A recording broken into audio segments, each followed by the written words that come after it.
하나님의 말씀 창세기 15장 5절 6절 합독하십니다. 그를 이끌고 밖으로 나가 이르시되 하늘을 우러러 뭇별을 셀 수 있나 보라. 또 그에게 이르시되 내 자손이 이와 같으리라. 아브라함이 여호와를 믿으니 여호와께서 이를 그의 의로 여기시고. 자, 따라하실까요?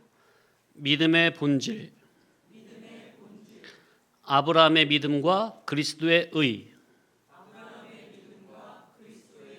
네.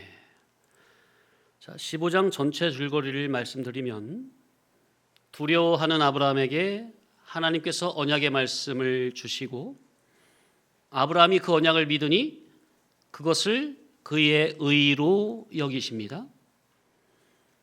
아브라함이 이 땅을 내가 유업으로 받을 증거가 무엇입니까? 물으니 하나님께서는 거룩한 제사를 드려라 알려주시고 그 제물을 기쁘게 받으셨다는 확증으로 횃불이 쪼개놓은 제물 사이로 지나가시는 것을 보여주심으로 언약을 확증하십니다. 자, 지난주에는 이 15장의 내용을 크게 세 가지로 나누어서 전체적으로 살펴보면서 은혜를 나눴다면 오늘은 그중 두 번째 주제인 6절의 말씀에 감추인 이 계시의 의미에 대해 상고하면서 은혜를 나누고자 합니다. 자, 그래서 오늘의 제목이 뭐라고요? 믿음의 본질, 아브라함의 믿음과 그리스도의 의. 자, 6절에 아브라함이 여호와를 믿으니 여호와께서 이를 그의 의로 여기시고. 자, 뭘 믿은 겁니까? 여호와께서 주신 언약이 뭐예요? 4절에 보니까 네 몸에서 날 자가 상속자가 된다는 언약과 5절에는 너의 자손이 하늘의 별처럼 셀 수 없게 된다는 언약이죠. 하나님이 주신 이 언약의 말씀을 아브라함은 그저 믿은 겁니다. 두려워하는 아브라함에게 하나님이 계시의 언약을 주시니 아브라함이 믿었습니다. 믿었다는 것은 하나님이 약속하신 계시를 믿은 것이요, 언약을 믿은 겁니다. 그러니 우리 신앙에서 믿는다 할 때는 아예 그 전제가 무엇을 믿는 것? 따라합시다. 신령한 계시, 하나님의 계시, 언약의 말씀, 이것을 믿는 게 믿음이에요. 무엇을 믿는 게 믿음이라고요? 하나님의 신령한 계시의 말씀, 언약의 말씀을 믿는 게 기독교의 믿음이라. 우리가 지난 5월 31일 주일 예배 때 언약이 믿음을 붙들다 두 번째 시간에서 믿음이란 무엇인가에 대해 상고하면서 히브리서 11장을 살펴봤었죠. 1절, 믿음은 바라는 것들의 실상이요 보이지 않는 것들의 증거니. 자, 믿음은 눈에 보이는 현상을 믿는 게 아니라 보이지 않는 실상을 바라는 게 믿음이라죠. 믿음은 바라는 것들의 실상이요. 뭘 바라는 게 믿음이요? 실상을 바라는 게 믿음이라. 그죠? 근데 이 실상을 제가 세 가지로 말씀드렸죠. 실상이 뭐라고 그랬죠? 첫째, 하나님. 둘째, 하나님이 영존하시던 천국과 앞으로 우리가 영원히 누릴 신령 천국이죠. 세 번째, 하나님의 언약. 당신 인격에서 나온 언약의 말씀, 계시의 말씀.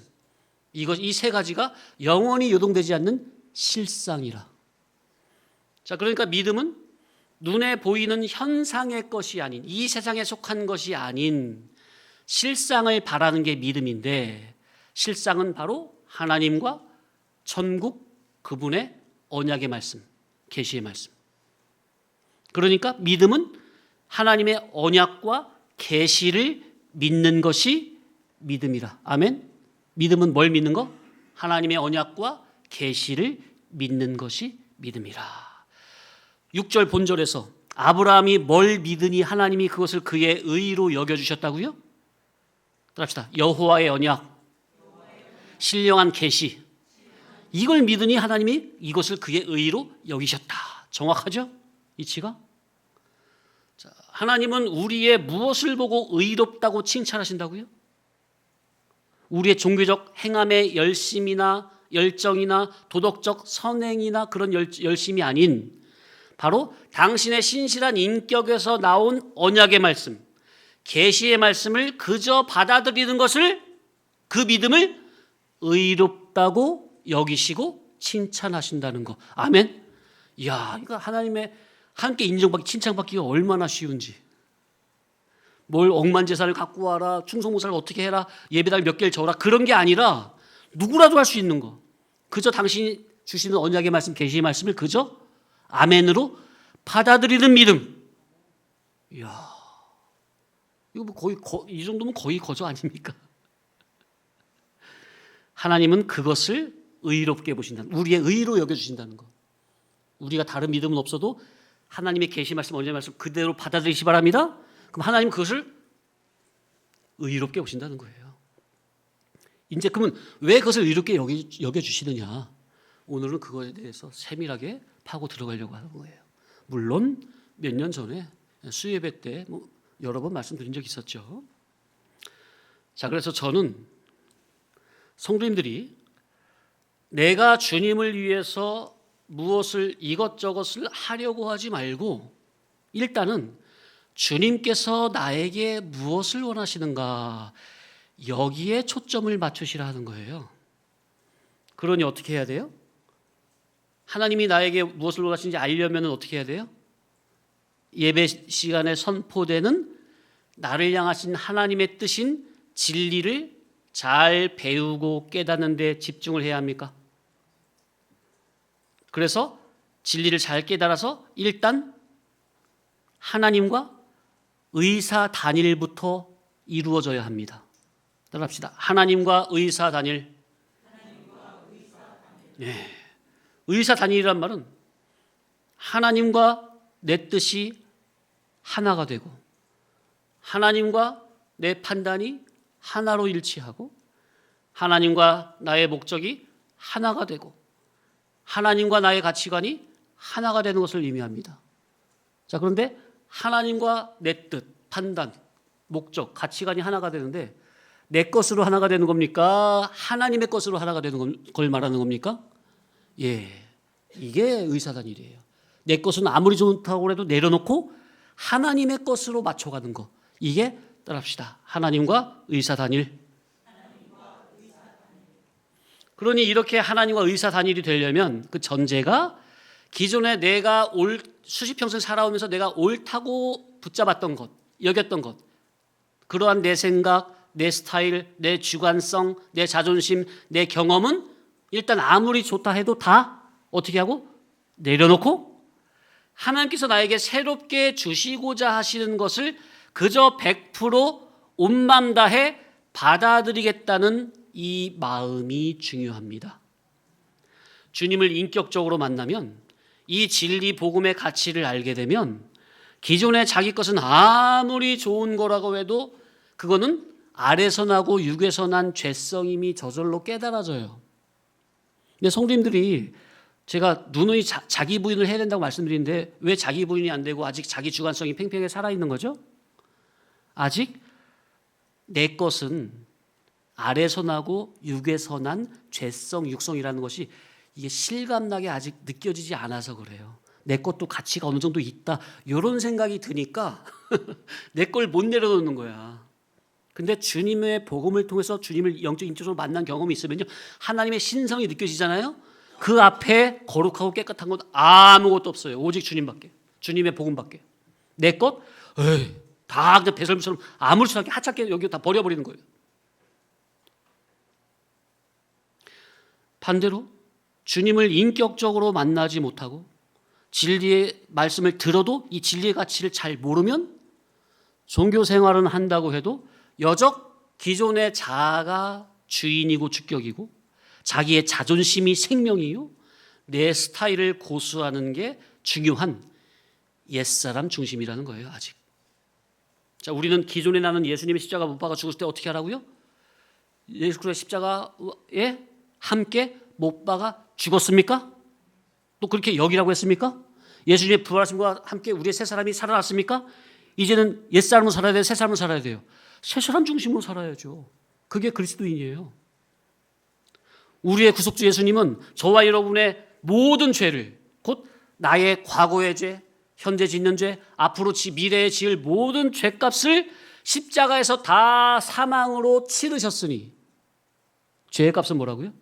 사망. 그 사망을 내가 내 죄 때문에 죽어야 되는데 나 대신에 누가 대신 사망의 값을 십자가에서 치러주셨어요? 예수님께서 치러주셨으니 이제는 내 속에 아직까지 잔재해 있는 기존의 육성, 죄성, 타락적 본성을 날마다 예수님의 거룩한 보혈을 믿음으로 말미암아 날마다 자기의 잔재해 있는 그 죄성에서 깨끗이 죄사함을 받으라 하는 겁니다. 아멘. 영중생은 됐다만 아직 우리의 심혼, 곧 이성과 몸에는 죄성이, 육성이 뿌리 깊게 남아 있잖아요. 날마다 십자가 앞에 나아가, 은혜 앞에 나아가, 은혜의 보좌에 나아가 예수님의 거룩한 보혈로, 거룩한 말씀으로, 은혜의 물로, 은혜의 말씀으로 깨끗이 씻김을 받아야 된다. 예수님께서 죄의 값은 사망이요, 그 사망의 값은 2000년 전에 십자가에서 대신 치러주셔서 우리가 더 이상 지옥에 갈 일은 없지만, 그러나 천국은 인격자가 누리는 세계로 격차와 차등의 세계이니 내 이성과 몸에 뿌리 박혀있는 죄성, 육성, 타락성, 옛사람성을 날마다 믿음으로 부인하여 죽이고 예수님의 거룩한 보혈을 믿는 마음으로 하나님을 따라 의와 거룩과 진리, 진실의 새 사람을 날마다 입는 데 힘써야 합니다. 이게 바로 중세대 성도가 천국 백성답게 성화 구원을 이루는 삶입니다. 그런데 우리가 진리를 들은 지가 몇 해가 지났음에도 아직까지 기존의 옛사람이 중심이 되어 종교 생활을 하고자 합니까? 날마다 자기 속에서 올라오는 죄성, 육성을 부인하여 죽이는 이 믿음을 쓰지 못함으로 진리 공동체 안에서 이런저런 사건으로 사람으로 인해 예수님을 내가 바르게 믿지 못할 핑곗거리가 날마다 생깁니까? 그거는 예수님을 믿지 못할 핑계가 많다는 것은 정말 핑계가 많아진 게 아니라 내 믿음이 약해졌기 때문이라는 것을 아셔야겠습니다. 그러면 내 믿음이 왜 약해졌을까요? 선포되는 말씀을 하나부터 믿음으로 순종을 하면 성령님이 내 마음에 부드럽게 은혜를 주심으로 감사함과 자유함으로 은혜 받지 못했을 때 핑계거리가 은혜를 받아버리면 더 이상 핑계가 안 되므로 기꺼이 섬겨지게 되는데, 말씀을 듣기만 하고 순종을 안 하면 이제 머리만 커지고 속은 공허하게 비게 되니 이제 사건, 환경, 존재의 다양함 속에서 예수님을 믿지 못할 핑계거리만 늘어나게 된다, 그 말이에요.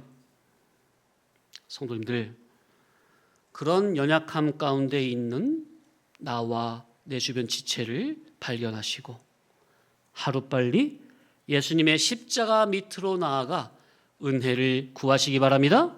그러면 하나님께서는 다시 이뻐하시고 회복해 주시고 진리가 마음에서 달게 깨달아지는 은혜를 다시 회복시켜 주시는 겁니다. 자신의 연약함, 나약함, 죄성, 육성이 있다면 적극적으로 해결을 받으려고 해야 합니다. 그게 누구 일이에요? 자기가 지금 아파서 죽으려고 그래. 그게 누구 일이에요? 내 일이잖아요. 영적으로도 자기 죄 때문에, 육성 때문에 막 영이 막 죽어들어가 신음수 탄식수를 해. 자기 일인데 왜 그거를 남의 일처럼 수수방관만 한다면, 그러면서 안 좋은 일, 육적인 일, 진리 반대편에 서서 그 악한 편을 옹호하려는 내 속의 그 악을 언제까지 방치만 하고 있어서야 되겠습니까? 하루빨리 그런 악에서 돌이키시기 바랍니다. 이 악은요, 죄성은 전염성이 빨라요. 우리 성도님 잘 아시잖아요. 개천 걷다 보니까요, 이 풀이 얼마나 잡초 자라는지 얼마 전에 그 예초기로 싹 밀어버렸어요. 근데 지금 한 3주 지났나? 지금 다시 이만해졌어요. 야, 이놈의 잡초는 영양분을 안 줘도 왜 이렇게 잘 자라? 이 잡초는 우리 속에 죄와 똑같아요. 가만히 있어도, 영양분을 안 줘도 얼마나 잘 자라지. 죄는 가만히 있어도 자랍니까? 잡초는 가만히 있어도 자랍니까? 자고 있을 때도 잡초는 막 자랍니까? 우리 속에 죄가 똑같아요. 가만히 있어도 자라고요. 영양분 안 줘도 자라고요. 심지어 잠을 자고 있을 때도 막 자라나요. 그리고 그 죄는 자기 혼자만 자라는 게 아니라 같이 막 물들어요. 막 퍼져나가요, 그냥. 믿음은 먼저는 위로부터 언약에 내가 붙들리는 것이요. 그 다음에 믿음은 내가 믿음을 써야 할 영역입니다. 첫째는 붙들린 바가 돼야 되고 그 다음에는 내가 믿음을 써야 돼요. 그런데 위로부터 언약에 붙들린 바도 안 되고 또 내가 써야 할 믿음조차 안 쓰고 마치 남의 일처럼 여기며 수수방관만 하고 있다가는 마귀가 볼 때 야, 저 성도 내 밥이다 하면서 홀라당 채갈 수가 있으니 절대로 자기가 그런 처지에 빠지지 않도록 믿음을 적극적으로 쓰시기 바랍니다. 인간 편에서 써야 할 믿음을 안 쓰면요, 별 수 없습니다. 누구라도 떨어지고 나고 하며 그러면 그게 그 상태로 가만히 있는 게 아니라 적극적으로 악한 자에게 잡혀가게 됩니다. 스스로 진리의 보호권 안에, 진리 치리권, 통치권, 하나님의 아가페 라인 안에 그 안에 거하려고 믿음을 쓰셔야지 스스로를 그렇게 밖으로 내버려 둔다면 누가 좋아하겠어요? 마귀 밥이 되는 건데. 우리는 절대로 그런 어리석은 일을 자초하면 안 되겠습니다. 예. 자, 그러면 여기서 중요한 질문. 하나님은 왜 우리의 종교적 열심과 충성, 봉사를 우리의 의로 여기시는 게 아니라 왜 당신의 언약의 말씀과 계시의 말씀을 그저 받아들이는 그 믿는 것을 우리의 의로 여겨주실까요?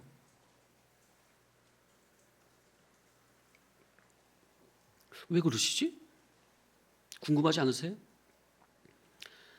하나님의 언약, 계시의 말씀, 천국 복음은 바로 저와 여러분을 살리되 영원히 영생으로 살리는 구원의 말씀이요 생명의 말씀으로 하나님은 바로 저와 여러분에게 천국에서 영원한 영생을 주시고 싶어 하시는 아가페가 충만하신 하나님이십니다.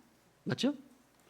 성경은 누누이 밝히기를 이 세상에서 100년도 안 되는 삶을 살다가 죽으면 끝이 아니라 한 번 죽는 것은 사람에게 정한 것이요 그 후에는 심판이 있다고 했으니 죽음 후에 영원한 내세를 잘 준비하려면 곧 죽음의 선을 넘어 내세 천국에서 영원히 존귀 영광으로 영생하는 큰 자, 앞선 자가 되려면 이 세상에서 종교적인 열심이나 인간의 의나 선행으로 되는 것이 아니요, 오직 하나님의 언약의 말씀인 천국 복음을 믿음으로 받아들이는 그 믿음, 하나님의 계시의 말씀을 믿음으로 받아들이는 그 믿음을 하나님은 우리의 유일한 의로 여기신다는 겁니다.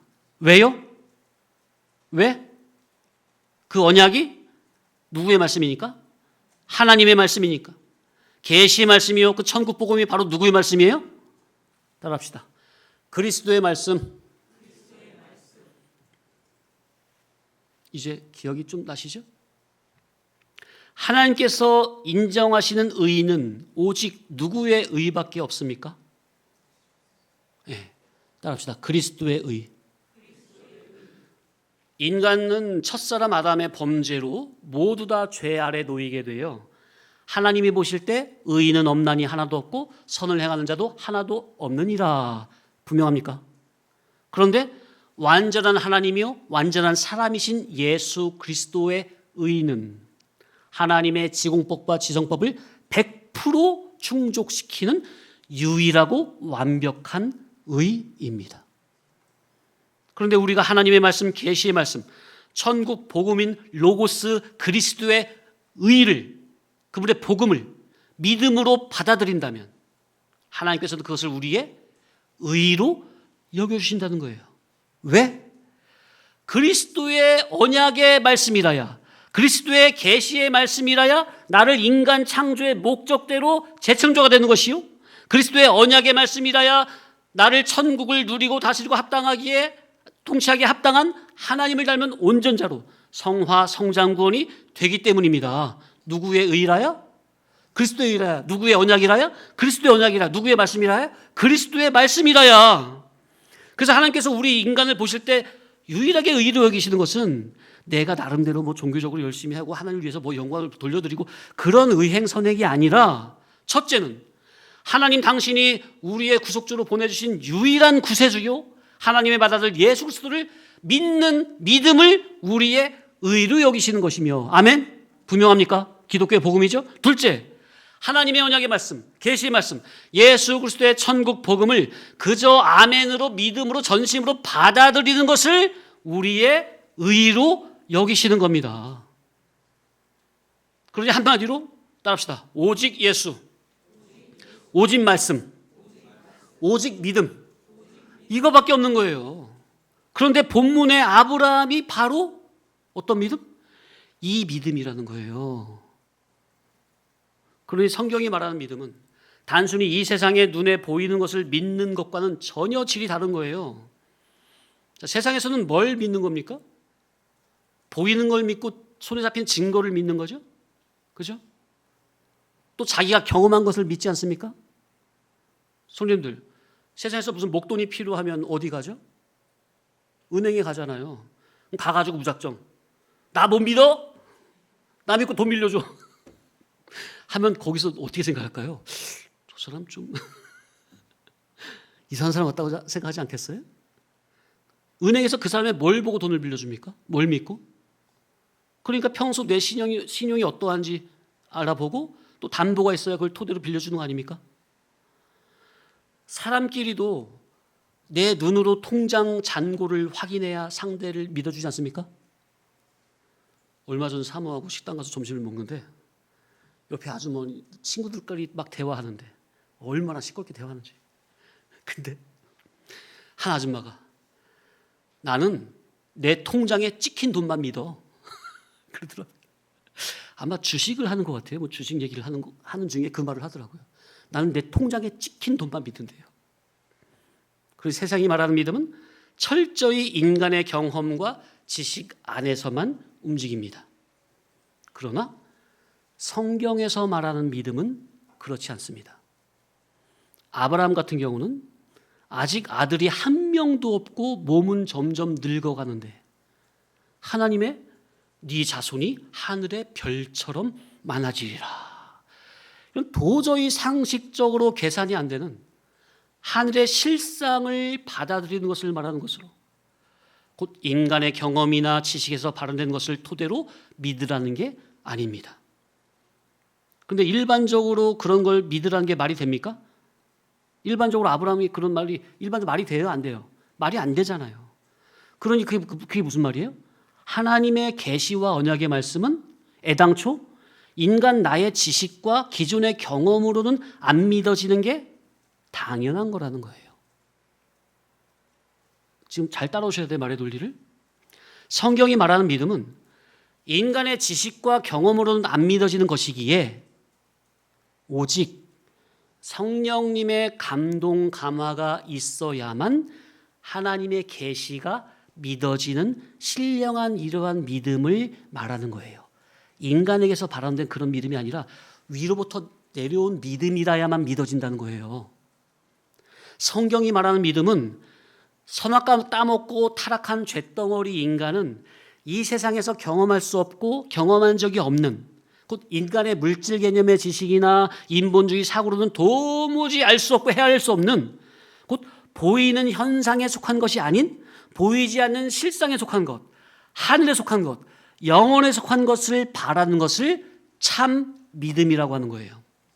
한마디로 성경은 세상이 아니라 천국을, 하나님의 신령한 것을, 계시의 말씀을 바라는 것을 믿음이라고 하는 거예요. 그런데 지금 아브라함이 믿는 것은 뭘 믿었다고요? 여호와의 언약, 계시, 말씀. 그러니 눈에 보이지 않고 손에 잡히지 않는 하나님의 계시를 믿는 이 믿음은 이게 그냥 아브라함이 단순 인간의 사고로 믿어지는 믿음이 아니라니까요. 맞습니까? 조금 전에 말씀드렸잖아요. 세상에서 말하는 믿음은 현상적인 것, 경험된 것을 믿는 거라고. 그런 세상적 믿음으로는 보이지 않고 손에 잡히지도 않으며 경험된 것이 아닌 것은 믿어지는 게 아니에요. 그러니 불신자들이 눈에 보이지 않는 하나님이 안 믿어지는 것은 어찌 보면 당연한 거예요. 안 믿어지는 그들에게 믿으라고 강요하는 것도 이게 사실 말이 안 되는 거예요. 맞습니까? 그래서 우리의 전도는 그런 전도가 아니에요. 아브라함이 인간 생각으로는 말이 안 되는 하나님의 계시와 언약이 믿어진다는 것은, 그렇기 때문에 성경에서 말하는 믿음은 타락한 인간에게서 발원된 믿음이 아니라는 거예요. 타락한 인간에게서 발원된 인간의 믿음으로는 하나님의 신령한 계시가 안 믿어지는 게 당연한 거예요. 그런데 이 보통 6절의 말씀을 보통 목사님들이 해석할 때, 설교할 때 어떤 식으로 말하냐면, 아브라함이 하나님이 말씀하신 말을 한치의 의심 없이 그대로 믿었더니 하나님이 기뻐하셨다, 이런 식으로. 그러니까 뭐냐면은, 잘 들으셔야 돼요, 말의 뉘앙스를. 아니면 똑같은 말로 들어요. 뉘앙스를 모르면. 아브라함이 하나님을 신뢰하는 인간의 의지에서 발원된 그 믿음을 강조하는, 그러니까 그래서 아브라함 믿음이 좋다는 거죠. 우리는 그 의지에 믿음이 없는데 아브라함은 자기 의지로 하나님을 온전히 믿었다는 거예요. 100%. 그래서 인간의 믿음 자체를 강조하는 인본주의 해석으로 빠지기 쉬워요. 그렇게 많이 들어왔고. 그래서 그런 속에서는 어떤 식으로 표현이 됐느냐 하면, 그런 속에서 믿음은 어떤 식으로 표현이 됐느냐 하면은, 하나님의 말씀을 의심 없이 그저 믿는 것이 가장 좋은 믿음이요, 내 마음에서 하나님의 말씀이 그저 100%로 안 믿어지면 억지로라도, 안 믿어지니까 억지로라도 믿습니다, 믿사오니 하는 게 좋은 믿음이요. 근데 그것도 안 되고 속에서 계속 의심만 돼. 그러면 자기 뇌를 억지로 막 속이면서 믿어놨사오니 그렇게 될 줄 믿습니다 하는 식으로 억지로라도 막 믿는 척을 하면서, 근데 그것도 안 되면 스스로 자기 뇌를 막 세뇌시키는 거야. 아, 그렇게 될 거야. 이런 것을 하나님이 기뻐하시는 믿음이라고 하면서 인간의 의지에서 발원된 신념적이고 신뢰적인 믿음을 강조합니다. 전 그렇게 배웠어요, 학생 때. 그러나 성경이 말하는 믿음은 그런 믿음을 말하는 게 아니요, 본문에서 아브라함이 여호와를 믿었다는 이 믿음도 그런 인간적인 믿음, 곧 인간의 의지가 주도가 된 믿음을 말하는 게 아닙니다. 로마서에서도 믿음을 말하는 게 그런 믿음이 아니에요. 성경이 말하는 믿음은 인간의 뇌에서 안 믿어지는 것을 억지로 우격다짐으로 쥐어짜낸 그런 신념적 신뢰적 믿음이 아니에요. 잘 생각해 보세요. 이 신념적 믿음의 근원은 뭡니까? 인간의 타락한 의지예요. 자, 신념적 믿음의 근원은 뭐라고요? 인간의 의지인데 그 의지가 어떻게 됐다고요? 타락이 됐어요. 부패하고. 의지 자체가 타락하고 부패한 인간이 자기가 강력한 의지로 아무리 믿사오니 믿습니다 해도, 그런데 그 타락한 의지에서 나온 그 사람의 믿음을 어떻게 믿을 수가 있어요? 왜? 의지가 타락했는데 그 사람을 어떻게 믿어? 타락한 의지를. 그래서 아무리 100% 믿사오니 믿어놨사오니 해도 그 사람을 어떻게 믿냐고. 뭘 보고 믿어요? 의지가 타락했는데. 타락한 의지에서 나온 믿음은요, 상황만 바뀌면 언제든지 얼마든지 뒤바뀔 수 있는 게 아닙니까? 그런 불완전한 사람의 의지에서 나온, 타락한 의지에서 나온 그 믿음을 어떻게 믿어요? 안 그래요? 쉬운 예로, 나쁜 사람이 악한 마음을 숨기고 손 딱 잡으면서 너 나 믿지? 왜 나를 못 믿어? 날 믿어 한다면 믿을 수 있겠습니까? 아니, 뭘 보고 믿어요? 평소 그 사람이 어떤 사람인 줄 아는데. 이해되십니까? 더 노골적인 예가 있는데 이건 좀 적절치 않아서. 성경은 인간의 의지에서 발원된 믿습니다 하는 신념적 믿음을 말하지 않습니다. 로마서에서 말하는 믿음이 그런 믿음이 아니에요. 그런 믿음의 근원은 인간의 타락한 의지입니다. 성경은 타락한 인간의 의지로 믿습니다, 믿사오니 하는 것을 믿음이라 하지 않으며 우리에게 그런 신념적이고 신뢰적인 인간의 의지에서 발원된 믿음을 요구하는 것 역시 아닙니다. 이걸 명심하셔야 돼요. 성경에는 어디서도 이런 믿음을 요구하지 않아요. 그런데 알미니우스 교리의 해석법은 그런 인간의 발원된 의지에서 발원된 그런 믿음을 강조합니다. 아니에요. 성경은 그런 믿음이 아니에요. 그런데 이 중요한 이치와 원리를 모르고 믿음을 말하면 대개 인간의 의지에서 발원된 신념적인 믿음을 참 믿음이라며 강요하는 교훈을 하게 되는 거죠. 저도 학생 때 얼마나 많이 들었는지 몰라요. 그런데 또 반대로 잘 들으셔야 돼요. 우리의 성화 구원을 강조하는 면에서의 믿음은 우리는 인간의 신념적이고 신뢰적인 믿음을 강조해요, 안 해요? 안 하죠. 그런 건 하지 말라고 하죠. 오직 영감된 복음 진리에 피동된 속에서 자원적인 순종을 원하는 거죠. 그죠? 그렇기 때문에 성화의 질을 잘 모르거나 천국에서 큰 자가 되기를 소원하는 하늘의 참 소망이 희미해지면 이제 어떻게 되는 거예요?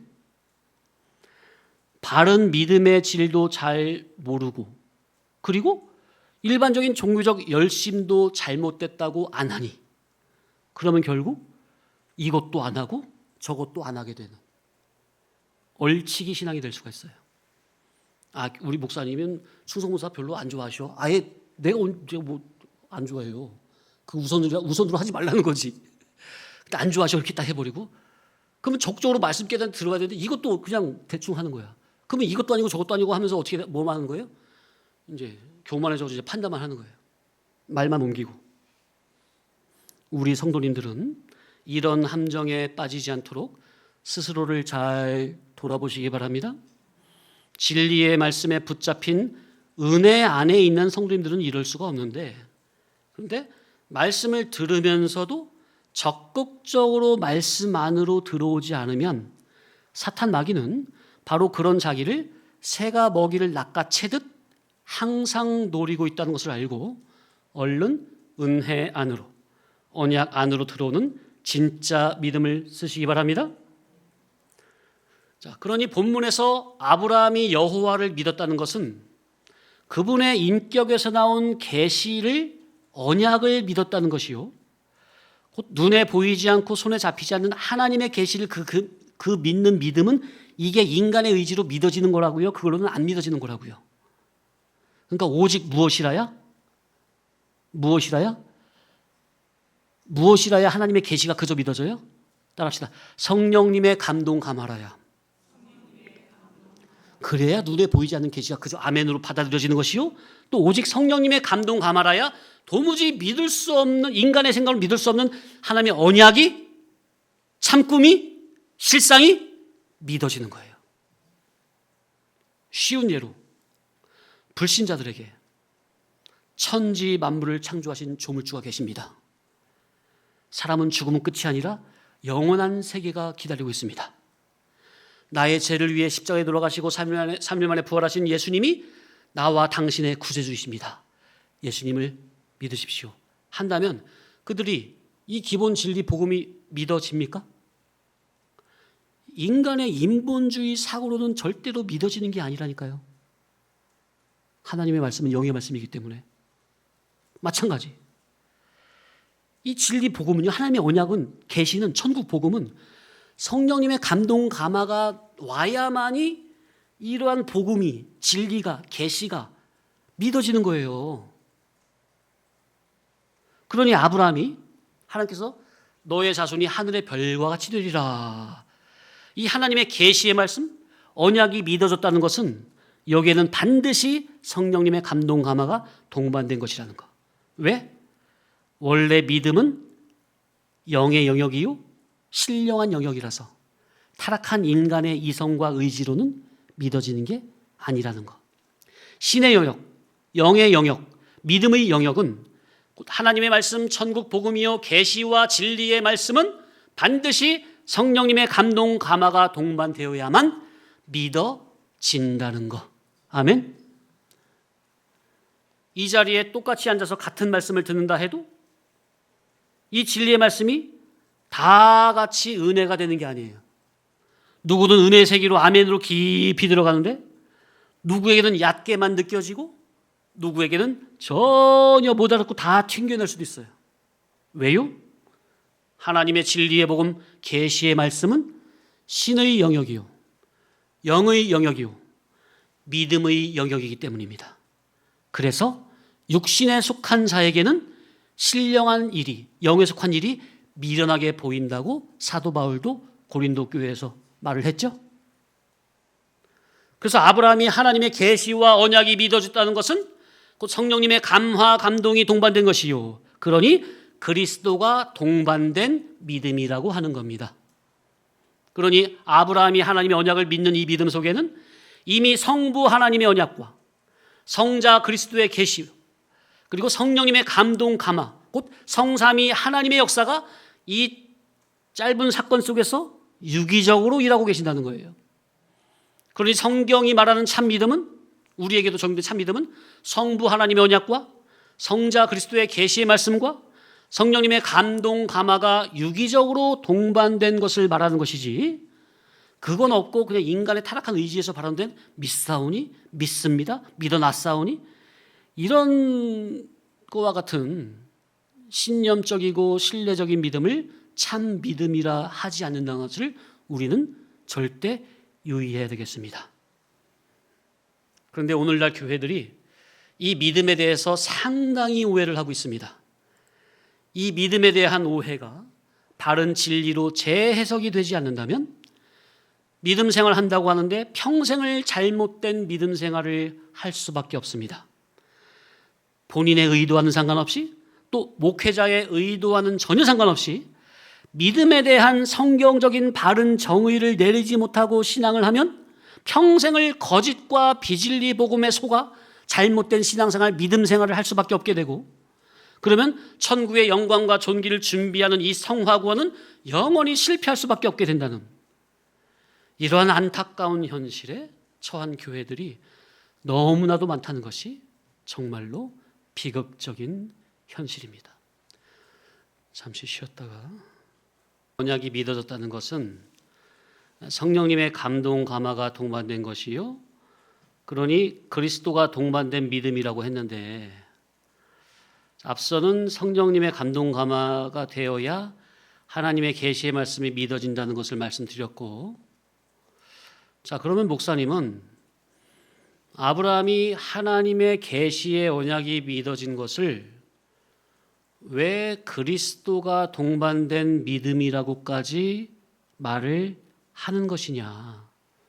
성령님의 감동 감화가 되어야 믿어진다, 언약이 계시가 믿어진다, 그 말은 이해가 되는데 왜 지금 이 시대가 구약인데도 불구하고 왜 목사님은 아브라함이 계시가 믿어진 것은 그리스도와 동반된 믿음이기 때문에 믿어진 것이다, 왜 이렇게까지 말씀을 하느냐 의문이 생기겠죠. 자, 성경 신약이든 구약이든 전체 성경 66권 특별 계시는 전부 다 누구에 관한 말씀? 따라서 예수 그리스도. 본문 15장을 보면 하나님께서 아브라함에게 나타나시는 장면을, 여기서 하나님을 1절부터 보면은 어떤 호칭으로 기록하고 있습니까? 1절 여호와의 말씀이, 2절 여호와여, 4절 여호와의 말씀이, 6절 아브라함이 여호와를 믿으니, 7절 나는 여호와니라, 8절 주 여호와여, 9절 여호와께서 그에게 이르시되. 6절에도 보면 아브라함이 누구를 믿으니? 여호와를 믿으니 여호와께서 이를 그의 의로 여기시고.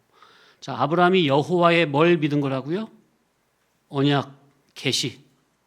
자, 그런데 이 구약의 여호와로 나타나는 하나님은 바로 누구를 의미한다고요? 따라합시다. 그리스도. 자, 그러면 여기서 잠깐 구약의 여호와로 나타나신 하나님이 왜 곧 그리스도인가의 의미에 대해서 잠시 상고하고 갑니다. 요한복음 8장 56절 이하로 보면은 예수님이 유대인들에게 너희 조상 아브라함은 나의 때 볼 것을 즐거워하다가 보고 기뻐하였느니라 이렇게 말씀하세요. 너희들의 조상 아브라함은 나의 때를 올 것을 기다리다가 볼 것을 즐거워하다가 소망 중에 있다가 나를 직접 보고 기뻐하였다고 이렇게 직접 말씀하세요. 유대인들이 아니 네가 아직 50세도 안 되는데 어떻게 아브라함을 보았느냐 하니까 예수님이 아브라함이 나기 전부터 내가 있었느니라 그렇게 말씀하시죠. 그래서 구약 출애굽기에서 하나님께서는 자신을 계시하신 여호와의 성호 곧 스스로 있는 자를 자기 자신에게 그대로 적용하셨어요. 또 이사야 6장에는 이사야 선지자가 성전에 가득한 여호와의 영광을 본 사건을 예수님이 요한복음 12장 41절 이하에서 뭐라고 말씀하시냐면은 이사야가 주의 영광을 보고 주를 가리켜서 말한 것이라고 말합니다. 자, 근데 여기서 이사야가 주의 영광을 보고 주를 가리켜 말한 것, 이 주를 다른 번역본은 뭐라고 표현했냐면은 이것을 곧 이사야가 예수님의 영광을 보고 예수님을 가리켜 말한 것이라고 번역을 했어요. 세 곳이나.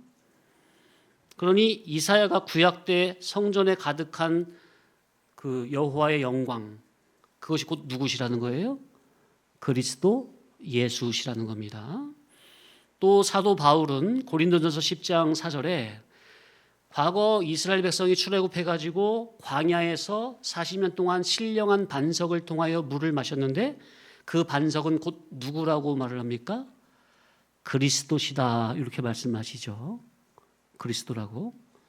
그러니까 구약에서 이스라엘을 친히 40년 동안 먹이고 인도하신 하나님의 여호와의 신적인 돌보심을 곧 그리스도의 사역으로 말한 겁니다. 또 구약에 보면은 여호와의 사자가 등장합니다. 그죠? 이 여호와의 사자는 피조물인 일반 천사와 달리 스스로를 하나님과 동일시하며 사람들에게 경배를 받았습니다. 그러니까 구약에 보면 어떤 천사는 나한테 절하지 마라 그런 천사도 있고 여호와의 사자로 나타난 이 분은 하나님과 동일시하며 경배를 받았어요. 곧 아브라함이 이삭을 바치라고 할 때 창세기 22장이죠. 여기서도 여호와의 사자로 나타나고요. 또 모세가 떨기나무 가운데 불꽃을 임하신 하나님을 만나 뵙습니까? 여기서도 여호와의 사자라고 표현을 하고요. 또 기드온이나 삼손이 삼손의 부모에게 나타났을 때 이때도 천사가 아니라 여호와의 사자로 나타나시는데 곧 당신을 여호와라고 일컬으며 제사를 받아주십니다.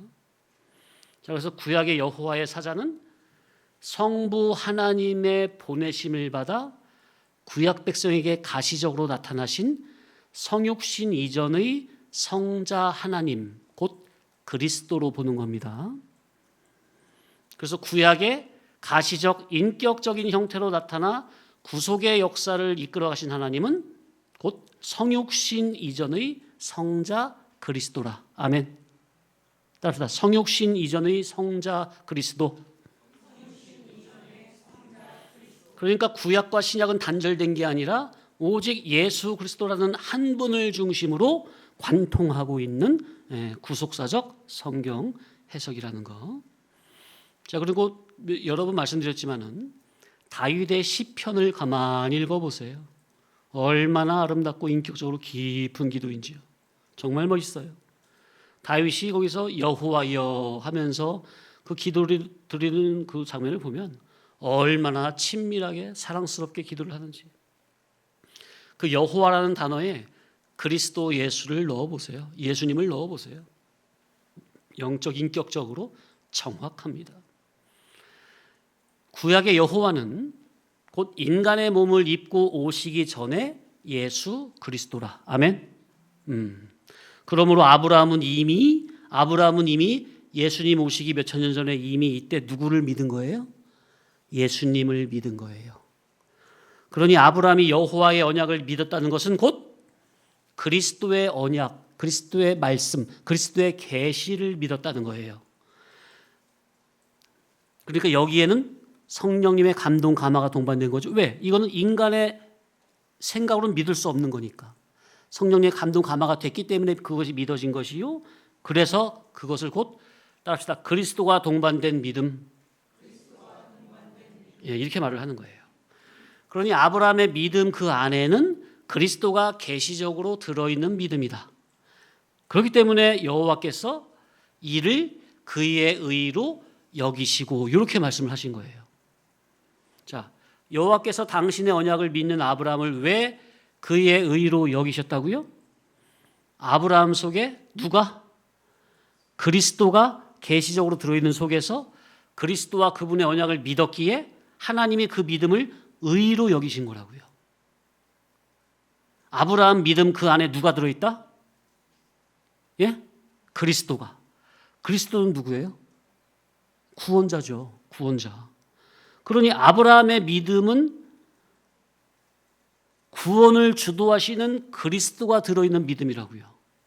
인간 의지에서, 타락한 의지에서 발현된 믿음이 아니라 아브라함의 믿음은 구원을 주도하시는 그리스도가 그 안에 들어있는 믿음이라고요. 그러니 성령님이 감동하면 하실 수밖에.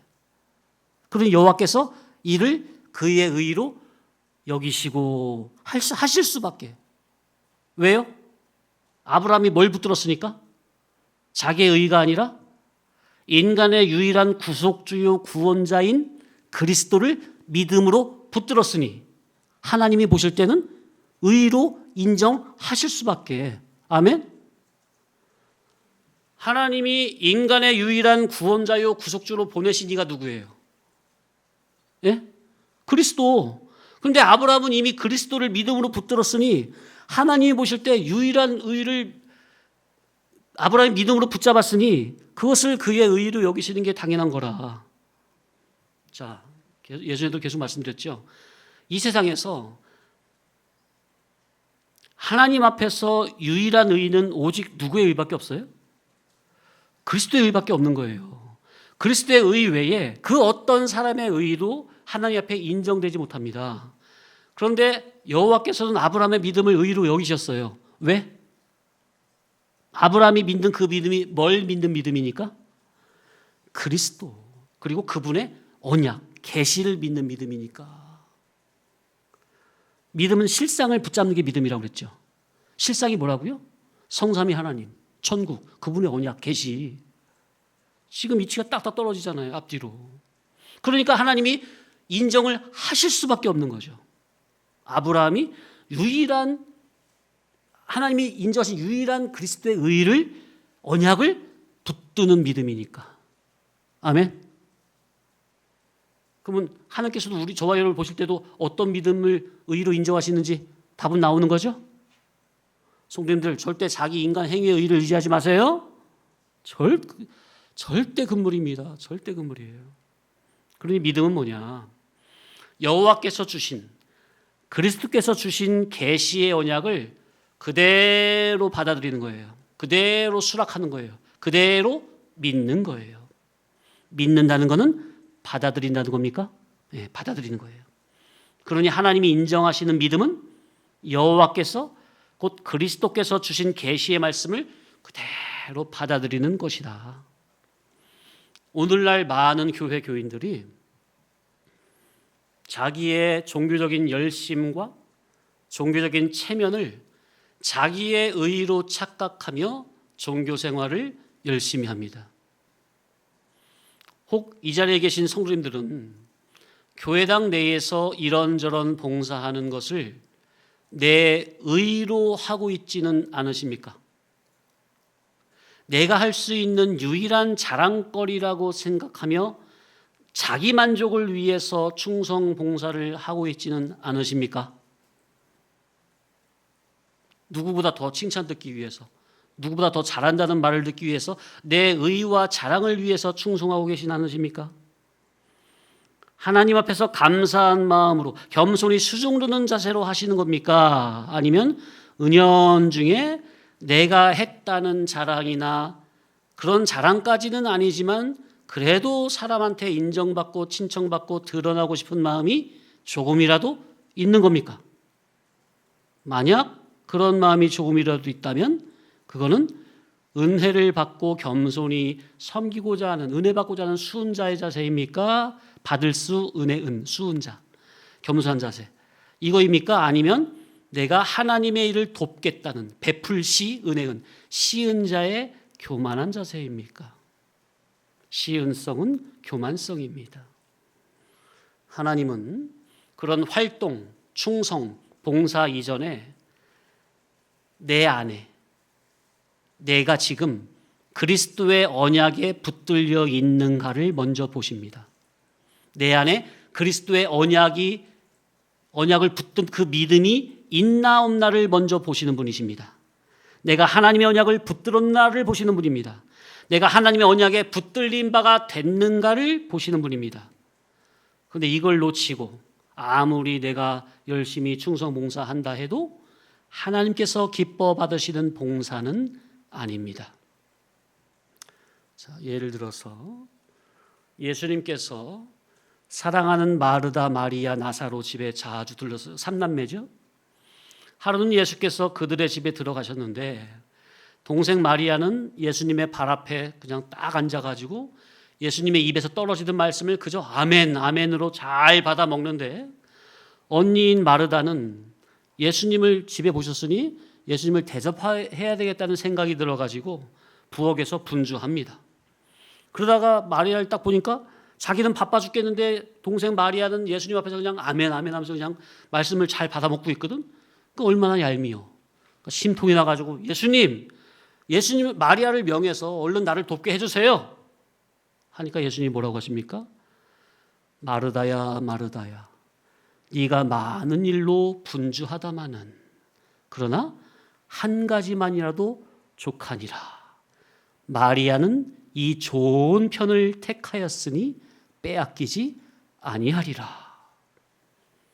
이 장면은 우리의 신앙생활에서 가장 중요한 것이 무엇인지 보여줍니다. 주님을 위해 바쁘게 일하면서도 정작 말씀의 이치에는 무지하고 관심 없고 자기의 의와 자랑만 남는 마르다의 상태는 은혜를 받고자 하는 겸손한 자세가 아니라 자기가 은혜를 베푸는 교만한 상태로 성도는 오직 주님의 말씀을 고분고분 받아먹는 겸손한 수은자, 은혜를 받는 자가 되어 먼저 하나님과 의사 단일부터 이루어야 한다는 겁니다. 의사 단일부터 돼야 그 다음에 이제 뭘 하든 말든. 내가 중요하게 생각하는 것은 말씀을 깨닫는 것이요, 깨달은 말씀대로 순종하는 것인지 아니면 그건 잘 모르겠고 내가 내 열심과 나의 의가 주격이 된 속에서 종교활동을 그저 이렇게 열심히 하는 것인지 무엇이 우선이고 중요한 것이냐? 말씀입니까? 활동입니까? 말씀을 깨달음으로 잘 받아먹는 것입니까? 아니면 주를 위한 충성봉사라는 그 이면에는 그런 충성봉사를 은근히 자기의 의나 자랑거리로 삼지는 않고 계신지. 우리 성도교회 성도님들은 오늘 이 시간 이후로 기존의 종교적 지식과 내 나름대로 하나님을 믿겠다고 하는 그 고집을 내려놓으시고 성령님의 감화로 그리스도의 계시와 진리의 말씀을 그저 고분고분 받아들이는 겸손한 수은자의 자세로 하나님께서 진정 인정하시는 참된 의의 자리로 나아가시길 간절히 축원합니다. 이 자세가 없다면 가장 중요한 신앙의 핵심, 믿음의 본질이 빠진 겁니다. 하나님은 그런 껍데기 신앙, 외식 신앙은 미워하십니다. 신앙의 본질, 잃어버린 믿음의 본질을 이 시간 이후로 바로 찾으시기를 권면합니다. 기도드립니다. 사랑과 은혜가 충만하신 하나님 아버지, 오늘 선포된 말씀을 통해 우리의 타락된 의지에서 나온 억지 신념이나 종교적인 열심은 참된 믿음이 아님을 깨닫게 하시니 감사합니다. 나의 자존심과 고집을 내려놓고 오직 성령님의 감화하심을 따라 보이지 않는 하늘의 실상과 그리스도의 언약을 그저 고분고분 받아들이는 겸손한 수음자의 자리에 서게 하여 주옵소서. 나의 자랑과 만족을 위해 분주한 마르다의 삶은 멈추고 오직 주님의 뜻과 목적과 가치관을 같이 하는 의사단일의 신앙으로 나아가길 원합니다. 예수 그리스도의 유일한 의를 믿음으로 전가받은 천국 백성답게 이 땅의 현상에 요동하지 않고 영원한 신령 천국 기업을 바라보며 매일의 현실에서 온전히 순종하는 참된 믿음의 소유자들이 다 되게 하여 주옵소서. 우리를 언약으로 붙드시고 끝까지 견인하시는 우리 구주 예수님의 이름으로 감사하오며 기도하옵나이다. 아멘.